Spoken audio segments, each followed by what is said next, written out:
Joining us here in Washington is the journalist and author of Predator, The Secret Origins of the Drone Revolution, Richard Whittle.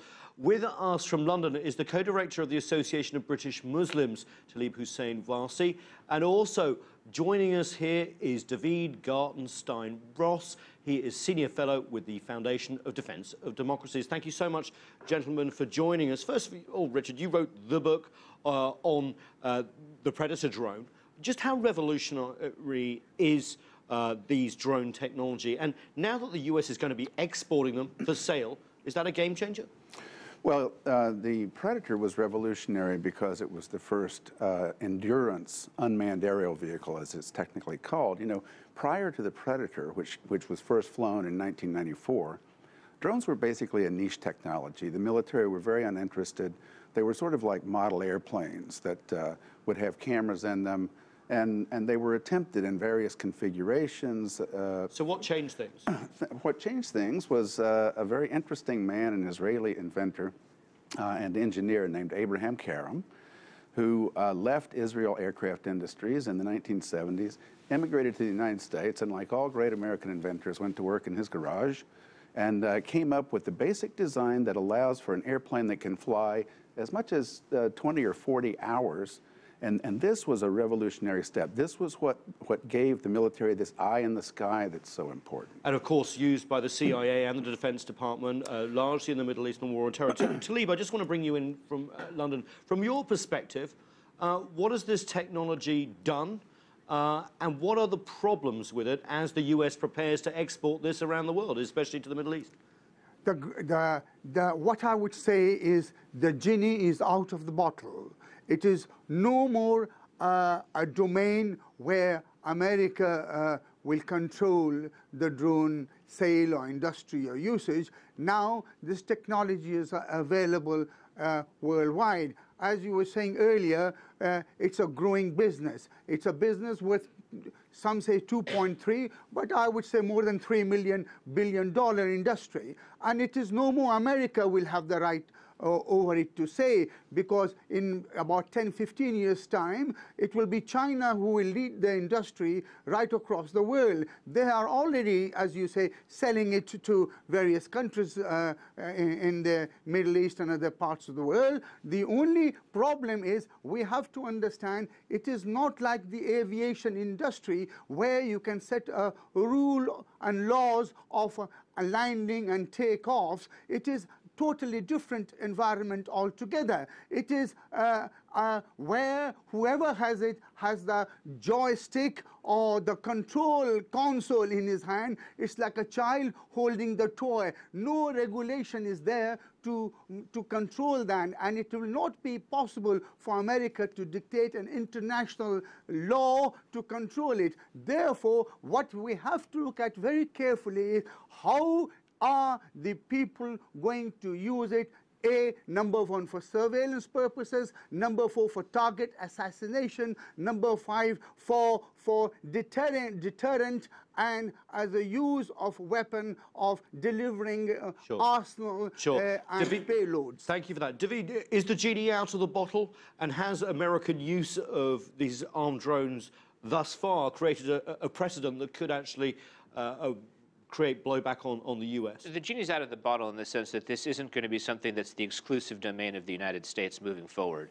But I disagree with Tarek that you're not going to have any sort of regulation on this. In fact, there's been a general move over time to regulate the rules of warfare more and more. Now, rather than this being an issue of drones, I actually would frame this as being a different issue, an issue of violent non-state actors. Normally when we think of warfare, war is between several different nation states. And you have multiple Geneva Conventions and other conventions that codify rules of state-to-state warfare in international law. Traditionally, when you have a state fighting against citizens within its borders, it's thought of as being an internal issue within that state.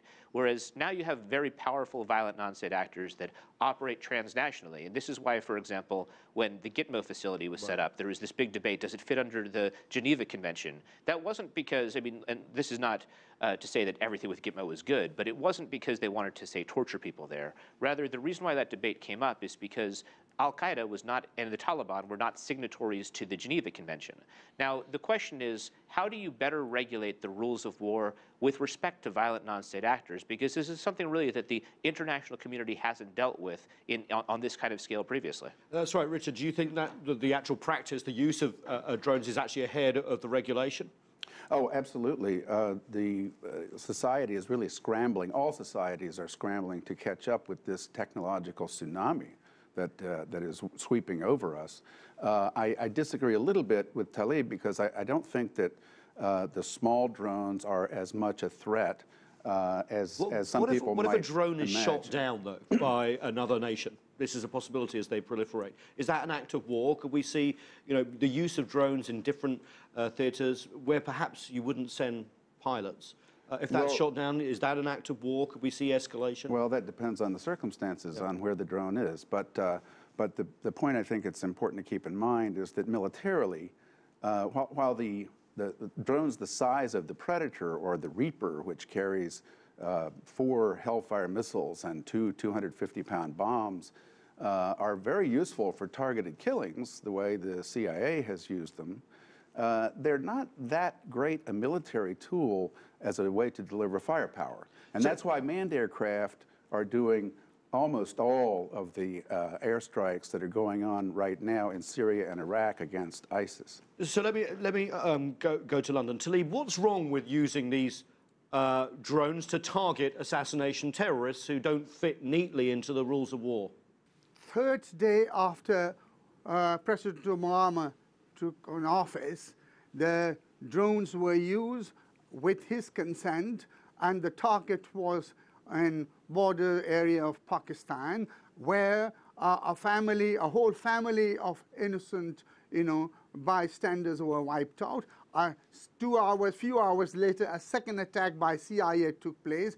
Another innocent lives were lost. You must understand, we are not talking about big payload drones all the time. You see, for example, you take the Al-Qaeda or ISIS.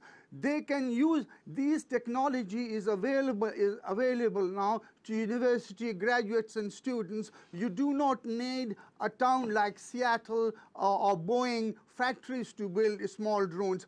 And tomorrow, in not too long a time, there won't be any suicide bombers. They will use these drones as humans who will go and cause devastation in places like that. So the picture is actually getting worse. That's the point, actually, that I was trying to make, that terrorists don't actually need to use the modern drone. You could pack plastic explosives into a model aircraft of the sort that was prevalent 20 years ago, and we've seen over Paris, the White House Paris, or over the Champs-Élysées. Yeah, you actually had a plot to do that to the Pentagon, where the perpetrator was arrested within the past few years. And the technological scenario that I know people in the security industry worry about with respect to drones is a number of small drones, let's say 40 to 50 very small drones, flying into the propellers or flying into a plane as it takes off. A bird can take down a plane. So small drones could do the same thing. It does create a number of different technological problems. Let's go back to the military export of these. Do you see them as a stabilizing force, especially the countries that want to buy them? Saudi Arabia, Kuwait, UAE, Pakistan, David, or potentially destabilizing? It's both. I think that in most cases it's more stabilizing than destabilizing, but it can be destabilizing as well. I mean, as Talib said, innocent people do get killed in drone strikes. That being said, drones are probably often going to be used for surveillance purposes rather than to deliver killing blows. And secondly, in a lot of cases when they'll be used to deliver killing blows, it'll be in areas where you don't have families operating. For example, Tunisia is a country that I think may have drones within the next 10 years. And the area in which it's fighting militants is the Jebel Shambi Mountains, which is in western Tunisia. That's an area which the state has declared to be off limits, and so the people traveling through there tend to be jihadist groups. You don't have families that are going through the Jebel Shambi Mountains. So drones there, I think, would be a stabilizing force. But we have to understand that the problem of violent non-state actors, it's a long-term problem. It's not one where we're close to wiping out organizations like Al-Qaeda. And so one of my big critiques of the U.S. with respect to its use of the drone program is it has always exaggerated the degree to which Al-Qaeda is on the verge of strategic defeat, and so has overused drones with not enough regard for both innocent life and the strategic consequence of killing innocents. Yes, a drone isn't just operating in a vacuum, Richard, is it? That you need command and control systems, you need satellite, you need information on the ground to actually make sure it's accurate as well. That's sometimes overlooked when everyone thinks it's a very simple, cheap technology to use. Right, it is, and it's much more complex than buying a couple of airplanes, as you said. And the other thing that people don't think about very much, the way the United States uses the Predator and the Reaper, the U.S. Air Force operates them from bases in the United States. And that requires a global remote control system that is not as simple as subscribing to satellite TV. They send the signals to Europe by fiber optic cable, and that's the only way they can get those signals to the drone and back quickly enough to fly it and fire its weapons accurately. So I don't think that there are a lot of countries in the world who are going to be able to duplicate that system. China could be one.